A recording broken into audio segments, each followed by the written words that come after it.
that one there. You said you had some gossip for me. Have you got gossip for me or not? Oh no, it wasn't gossip. Information. Uh, Interesting stuff. no. You're not the gossiping type, are you, Katie?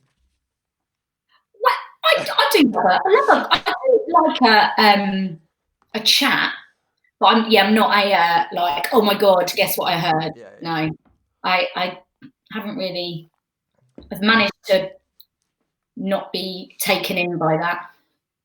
I don't really have kind of girlfriends that are like that. So I'm I don't have any friends, don't worry. your friend, Nick. Thanks, Katie. That's right. Yes, I think I've got 4 now. That's great. Sorry. Right, one sec.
Oh, got 1 minute.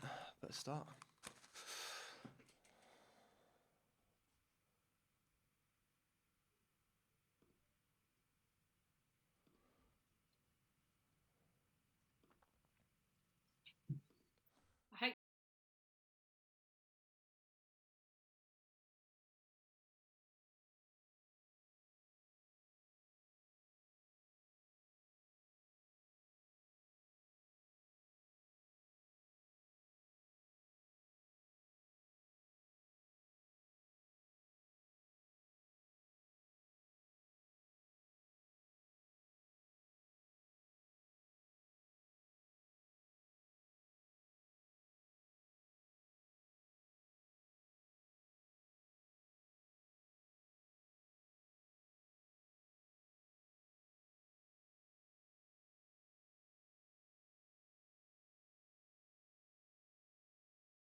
Hello guys and welcome to today's broadcast. We are on the Gymnastics Growth TV.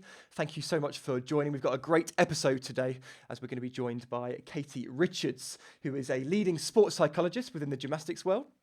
She's also works for British Gymnastics as the Coach Education Development Manager. And we're going to be talking about, let me turn that down. We're going to be talking about all things psychology and in particular the different considerations that coaches and athletes should have whilst we're going through this challenging period. Now, before we get into the discussion with Katie, what I'd love it if you could do is hit the share button so we can reach lots and lots of people within the gymnastics world who might be able to take away some valuable tips and basically raise awareness to this topic. No doubt about it, we're going through a challenging period.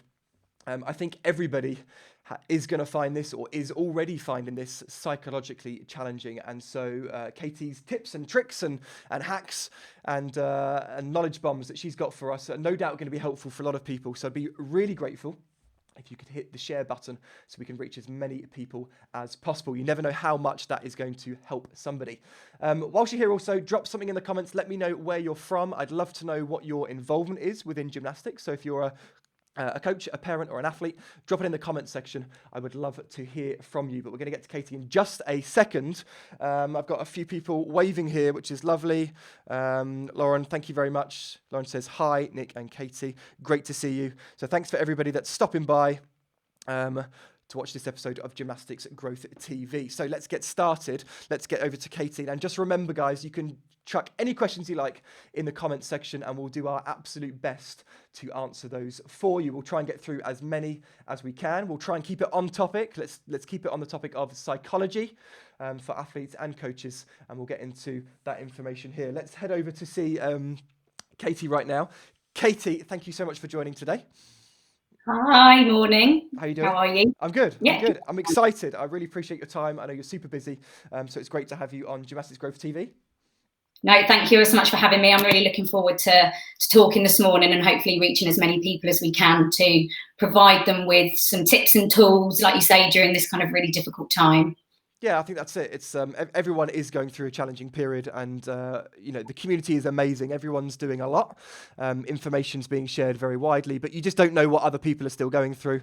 We can only think at the minute we don't have that much contact with a lot of people, particularly outside of our family and friends. So it could be, someone could be suffering in silence, and it may not even be suffering. Of course, it might be that we just want to stay at a peak state and be able to hit the ground running when eventually we resume normality and athletes and coaches go back to the gym. And there's obviously some things that we can do now to help that happen.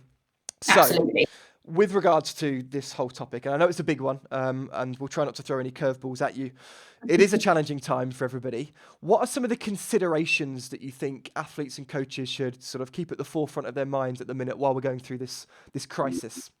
Yeah, so I think this is probably a good time to actually consider maybe the mental and emotional stages that we're all probably going through. It's not something that's just unique to coaches and gymnasts, but all of us, ourselves included. It's very similar to maybe something like the stages of grief that we're all aware of. So probably over the last couple of weeks, there's been a lot of denial that we've all experienced because we don't want to believe that there's change happening. It's too surreal. It's hard for us to compute. So many of us would have tried as much as we could to go through normal life, obviously, until government policies changed and we were all obviously made to stay at home, quite rightly. That's where then we start to go through the stages of believing that change is happening, but also some slight panic almost, because we like control. One of our psychological needs is that feeling of being in control, and in this situation a lot of control is taken out of our hands. So from that's where we can start to feel panic.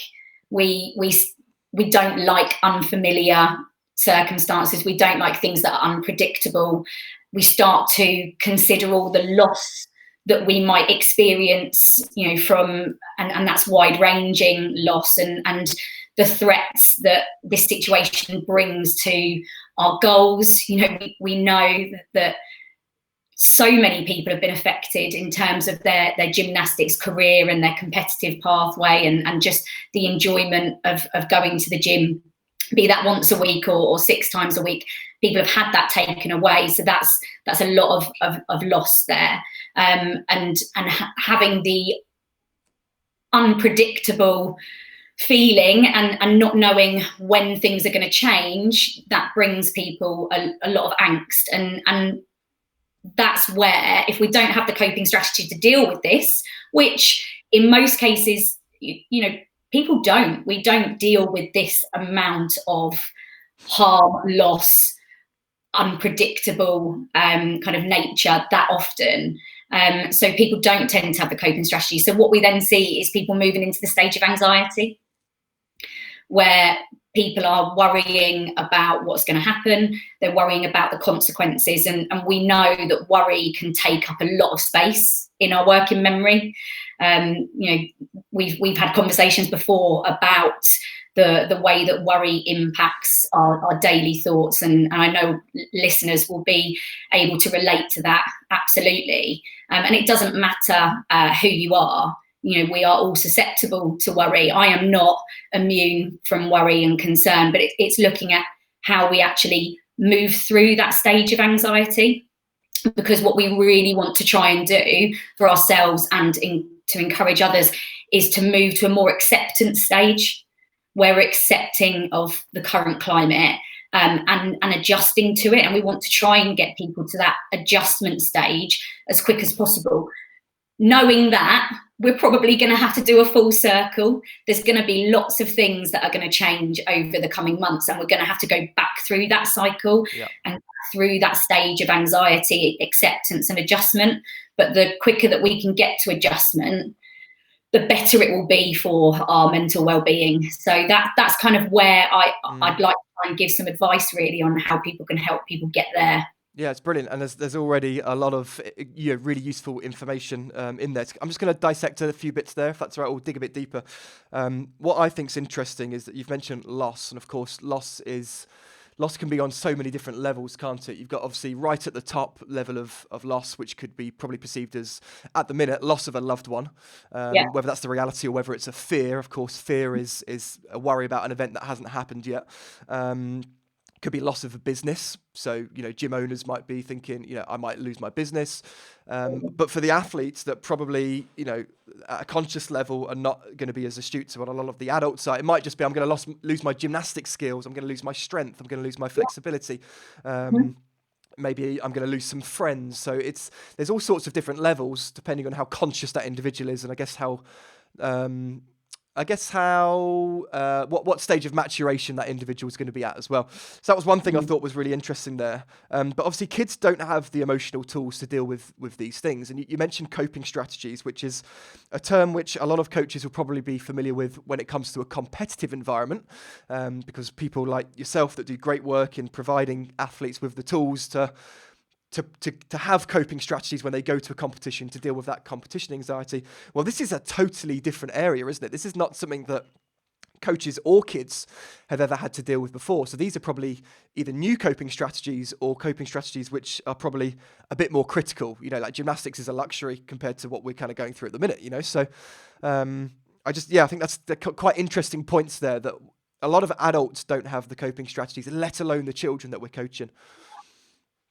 No, and this is where, you know, for coaches, it's recognizing the importance of practicing what we preach. You know, if we want to try and help these young people develop the coping strategies or just cope with this current situation, we have to ensure that we're also doing that ourselves. And it may be that actually people need to spend some time, and, you know, I'd say today, you know, start today if you haven't been, spend some time helping yourself get through to that adjustment stage, because once you've done that, you're in a far better place to actually then assist other people to do that. But you're absolutely right. There's lots of the population are not equipped, even the adult population. And for coaches, it is much easier to help gymnasts develop coping strategies within the context of gymnastics.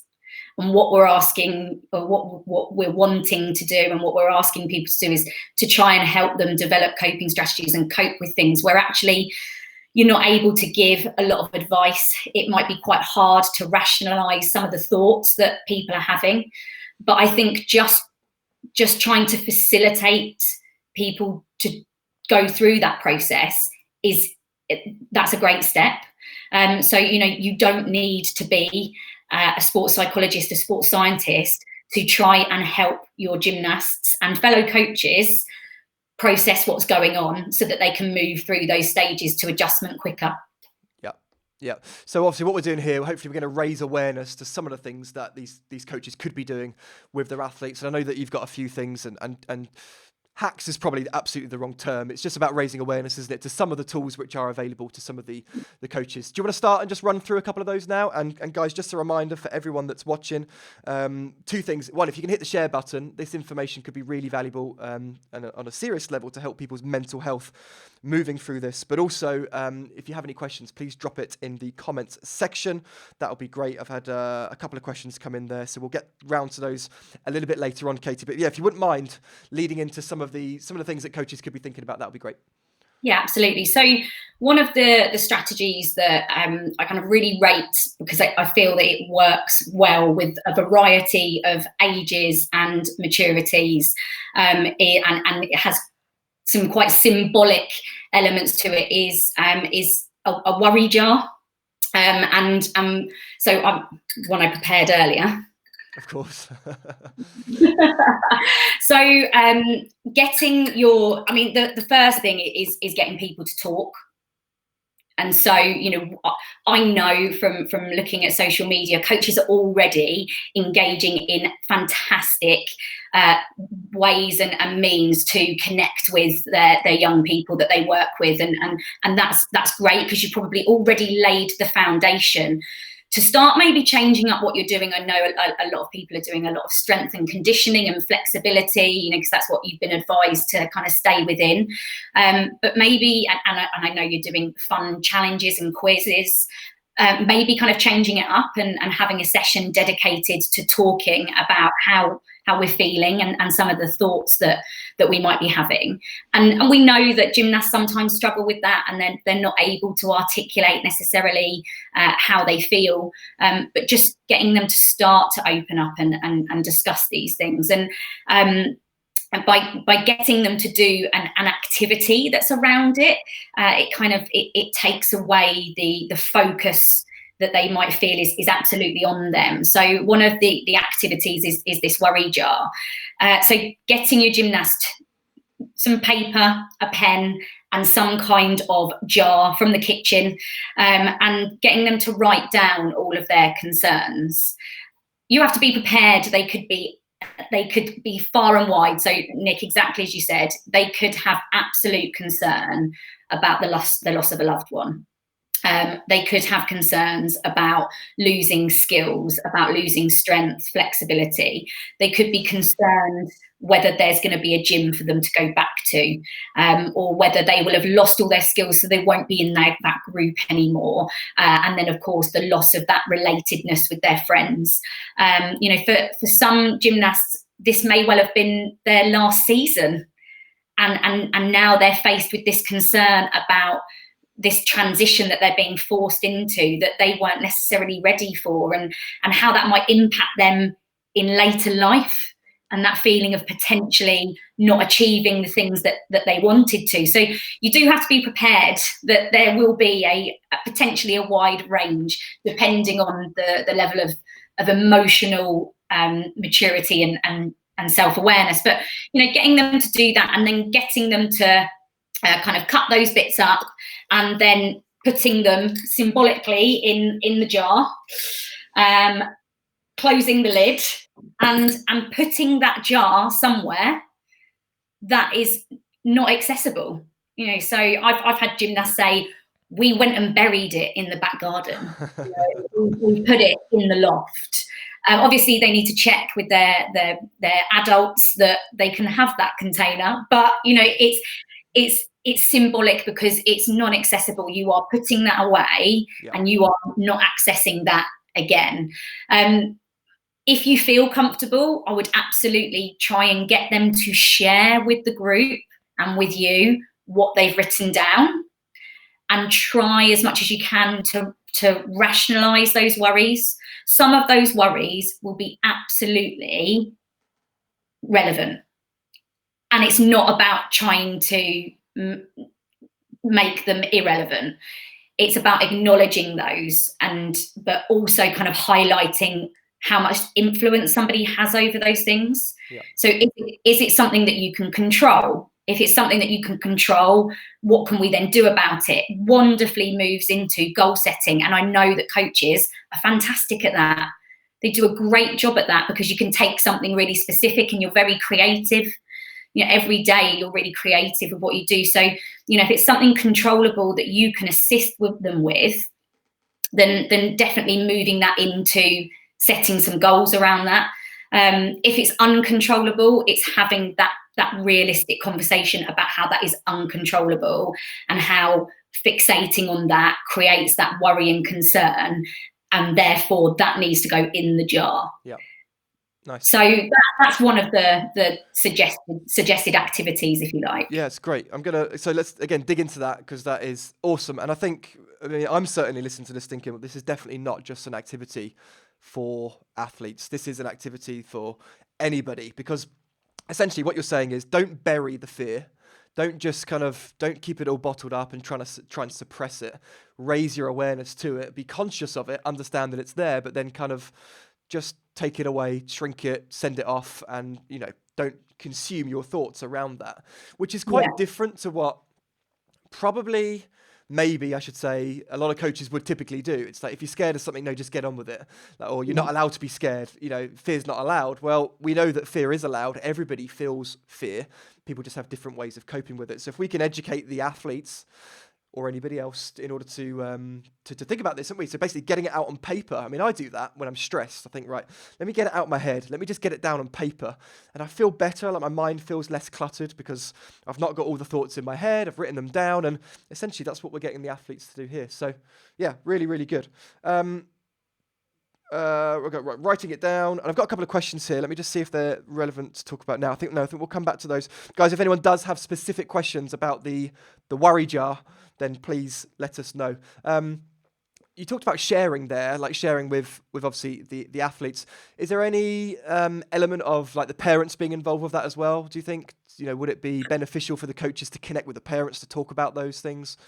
Yeah, I think, you know, you have to judge it on the relationship that you've already got with your gymnast parents. They can be such a great facilitative tool, because they know their children and your gymnasts. They've seen them, you know, for a lot of time, and you know, unless they're kind of in the key worker situation, they've been spending a lot of time together. They've been having those informal chats, so they might be able to help their children articulate some of those worries. And that might be, you know, maybe it's an activity that you set away from the group for them to do with their parents, obviously time allowing, that they then bring back. So they've actually had time to really think about how they feel. But absolutely, you know, if you feel, I think it's if you feel comfortable having the parents in, and how you do that. But the sharing part of it, I mentioned, you know, our psychological basic needs, one of them being control. The other one is relatedness. And I think, though we need to be careful that we don't want to create this self-fulfilling prophecy where everybody just sits and talks about how this is a catastrophe and it almost kind of worsens it. It's about sharing it so that people can see that they're not the only one feeling that way.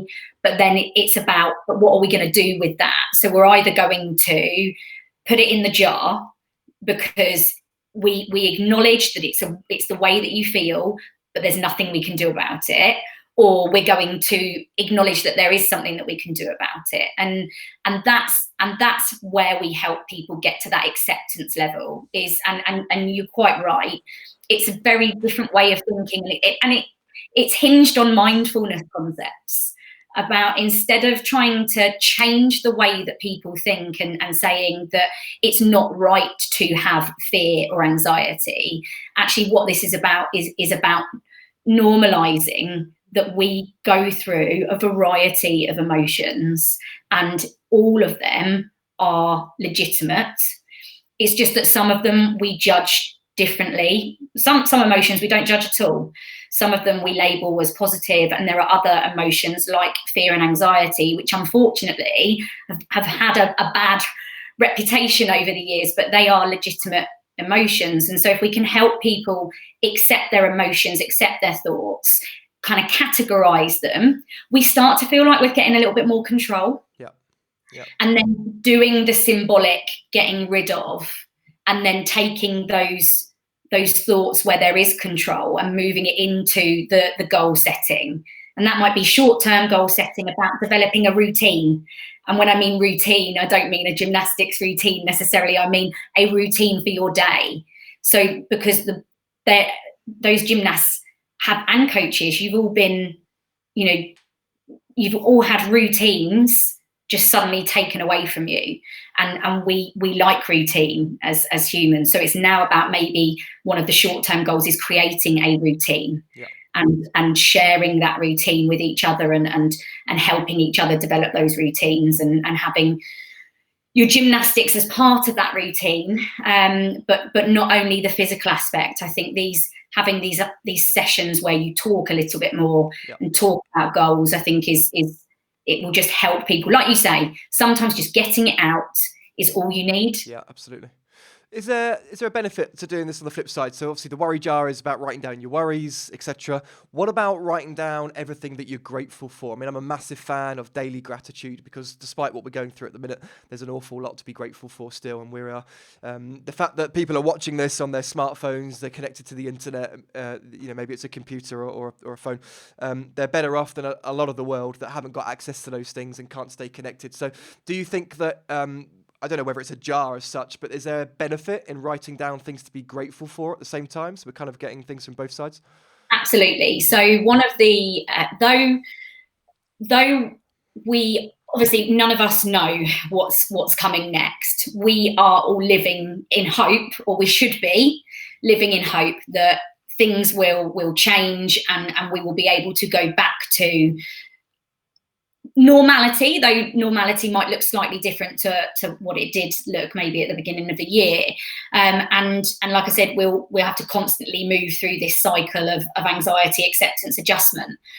Absolutely. One of the tasks that I regularly get gymnasts to do, often when they're at a point of contemplating transition or they're being met with a transition, is to ask them to take a step back and look at the benefits that maybe gymnastics has given them and how it's developed them maybe as a person.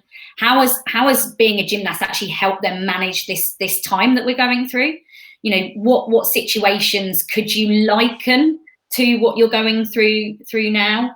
And getting them to identify the strengths that they already have, the characteristics and skills that they've developed. And I think doing that from a gymnastics context first helps them then maybe take a broader perspective. Actually, what are you grateful for, like you say, in life? Because we are, at a time where there is unprecedented change, but we are, in most cases, still quite fortunate, like you say, to still be able to connect with people, to do things like this. So, getting them to maybe start off with, like, how has gymnastics made you the person that you are today? What things can you remember about your gymnastics career so far that make you really proud? What strengths have you got? And now let's take a look at actually, the wider perspective with life. So absolutely, and that kind of thing is absolutely not for a jar, and it is not to be buried. So that's where you could get them to be designing posters. You could be getting them to kind of write journal entries, and that really depends on the people that you've got in front of you. But I can see some really creative kind of boards and art projects, if you like, that could absolutely keep them entertained. And I'm sure parents would be very grateful for that kind of task and that kind of challenge. But then the key thing is not just about setting the task. and letting the task happen, but it's then about you bringing it in, and the acknowledgement, the sharing, the learning that can take place that really helps them support each other and feel supported by you.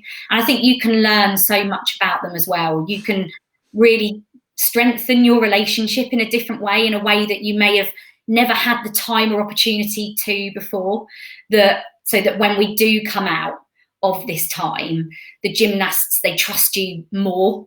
You've been there, you've supported them through these really difficult times. When you're in the gym and you're working with them and you're trying to get them, back to a place that you and they feel satisfied, they're going to trust you. So I think it can have some massive impacts to your coach-athlete relationship in a positive way if you can also start to do activities like that. Nice. I particularly like what you said here about just the power of 3: anxiety, acceptance, adjustment. That was it, wasn't it? Anxiety, acceptance, adjustment. And I really like that. If coaches can remember that, I think that's really powerful. That's now in my toolkit. So thank you very much for sharing that. Okay, great. So we've talked about the worry jar, we talked about the gratitude part, etc. Anything else? Anything else that coaches could be doing right now? Yeah, I think maybe just we're very good at identifying the behaviours that are right for the situation right now. When we're in the gym, this is this period of training. This is what we're expecting, and how we should be behaving. I think there's nothing wrong with having a discussion about well, what are the kind of behaviours that we want to be trying to demonstrate right now in this period of time. So I've mentioned that kind of creation of a routine, but the silly things like getting up in the morning and making your bed, making sure that you are maintaining personal hygiene, making sure that you have got time for social interaction built into your day, making sure that you are using the opportunities, if it's safe to do so, to regularly exercise and get fresh air. Is this an opportunity to learn a new skill? And what I mean is that skill might be to do with learning a language. We know that there are so many ways of learning new skills. So I think it's about also them starting to recognise how they're going to maximise this period of time to develop themselves, and what behaviours are the behaviours that they really want to be displaying, because it's so easy to almost hibernate and become slightly feral almost. And actually we need to try and remember what the behaviours are of somebody who's always striving to be the best version of themselves. And I think as coaches, you can absolutely, role model that behaviour, and you can also be that vehicle to push them to do that. And be the best version of themselves, because they're used to you doing that. You're applying the same strategy in a different context. Nice, thank you, Katie. I'm going to read out one of the questions that we've got here, because I think it's a good one, and a few people have liked it, so I believe that a lot of people will probably want to know the answer. It's quite simply, how can we help to keep our gymnasts stay motivated during isolation? Because of course, maybe home workouts, the novelty probably is worn off pretty quickly, and now it's like, oh, here we go again. Here's another Zoom call, every single day. And whilst I'm sure, and I know that there are some fantastically creative ideas that coaches have got, that will run out at some point with the limited tools and resources they've got in the space of their living room. So anything on that topic there about keeping the athletes motivated through this period?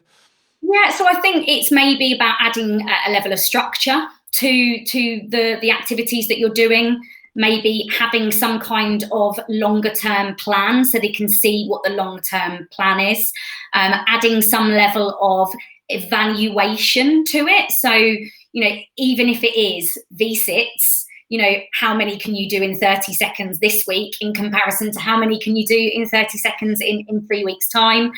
Creating some kind of recognition scheme. And I know we've talked many a time about stickers, etc., and how stickers might create an external motivation. Do you know what? At times like this, I think that's okay, because we need to try and use every method that we can and every resource that we can. So trying to mimic some of the things that you do in the gym, you compare the gymnasts to themselves. So getting them to note things down, you give them autonomy. So are you giving the gymnasts opportunities to design the conditioning program or contribute to that? Have you got some kind of recognition scheme that you're going on, and how are you then rewarding that recognition and that achievement?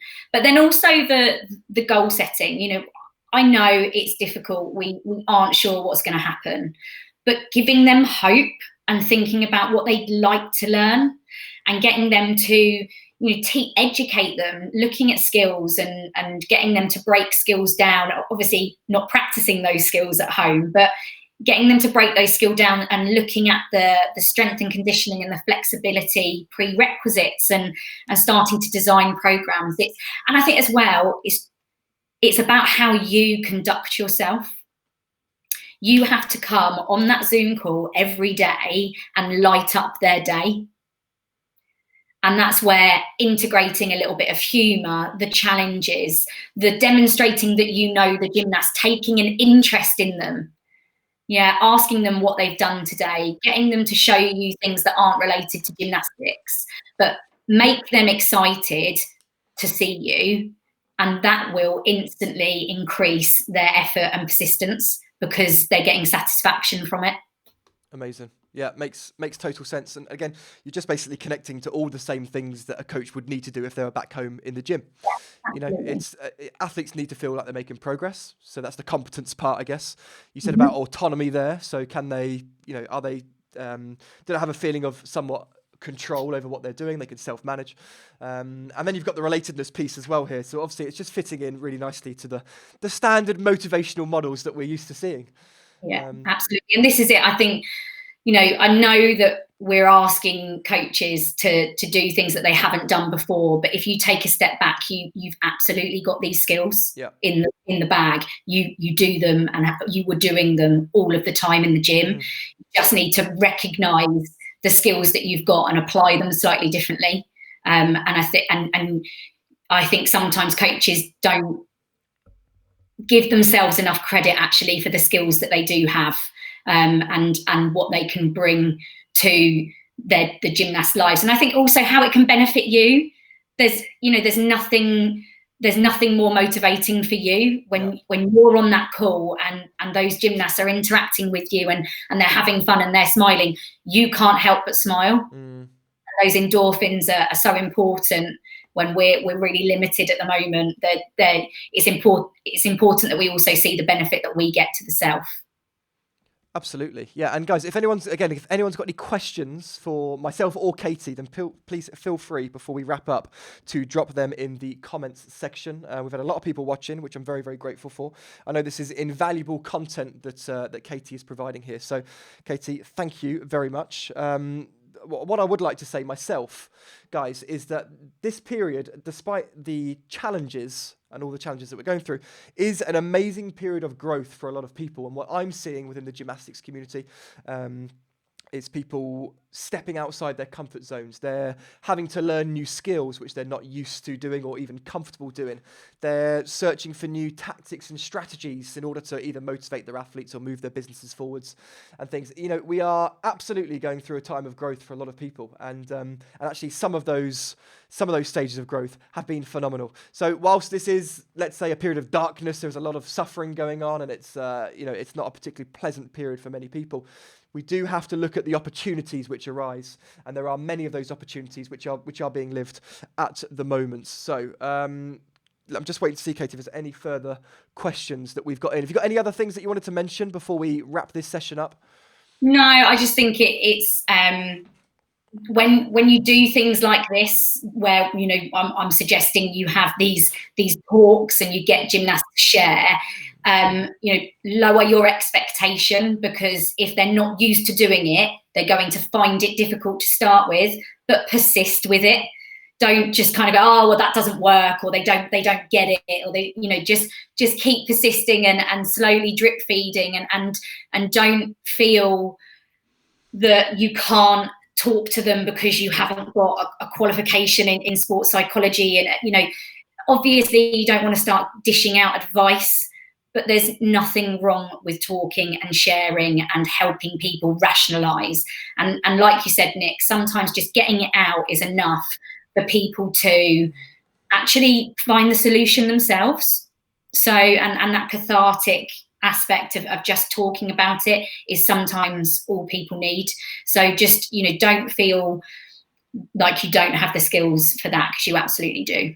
Yeah. A couple more questions have come in on last knock-ins, which is great. So Taurine has said, do you have any tips for integrating back to training from a psychology perspective? I think this is a really important point, because everyone's dying to get back to the gym, and I've just got visions of everyone turning up to training and suddenly doing training, and we've got to be a lot more careful about that, haven't we? Not only from a physical perspective, but also a psychological perspective and a learning perspective.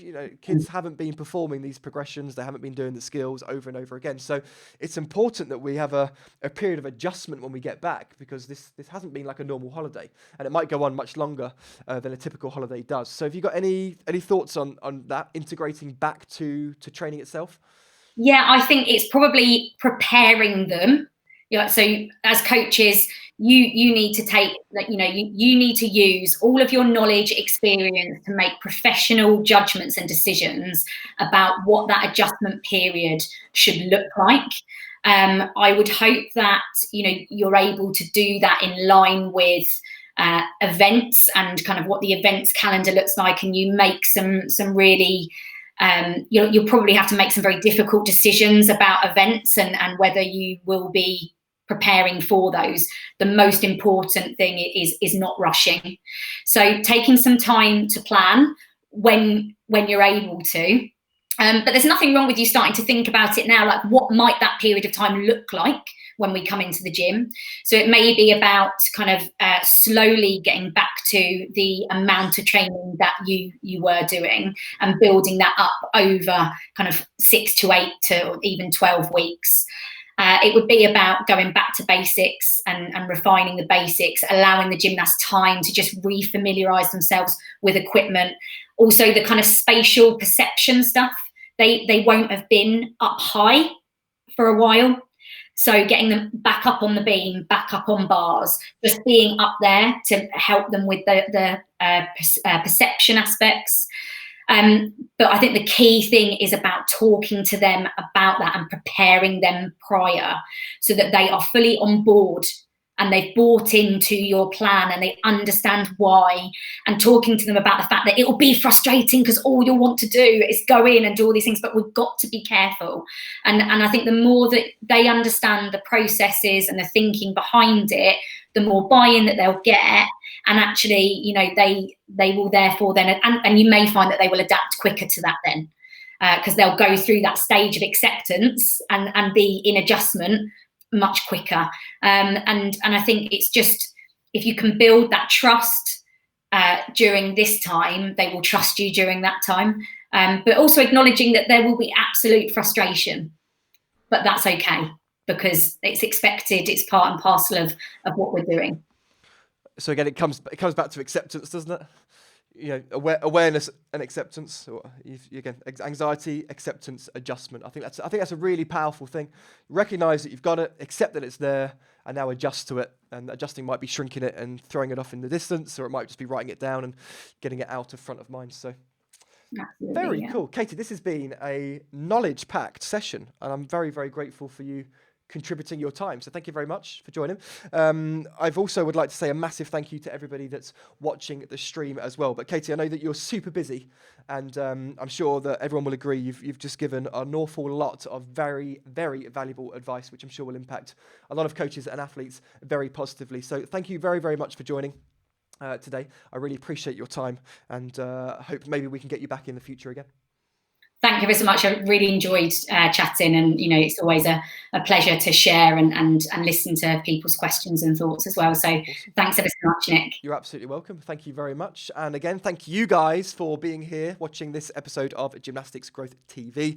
Really appreciate you being part of this community. And if you can help spread this positive message, I'm sure you'll agree that Katie's given a lot of really valuable information there that will help a lot of coaches and athletes, and perhaps parents as well. If you could hit the share button, I'd be very very, very grateful. We can make sure that the positive message reaches as many people as possible. But thank you so much for joining today's episode of Gymnastics Growth TV. I'll be planning on doing more of these interviews and broadcasts next week.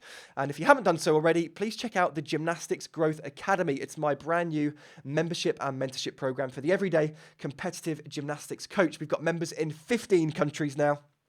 With lots of valuable content going into the members area every single week, including exclusive masterclass recordings, educational videos, private emails, and a Facebook community as well. So there's lots of valuable information that's really making some changes to a lot of coaches. And of course, there's no better time to invest in personal development than right now. But until next week, when we meet again, thank you very much for joining. And I really appreciate your time and good luck getting through this period. We can all get in together. We're all going through this together, but the strength of the community is what can help carry us along. So until next time, guys, thank you very much.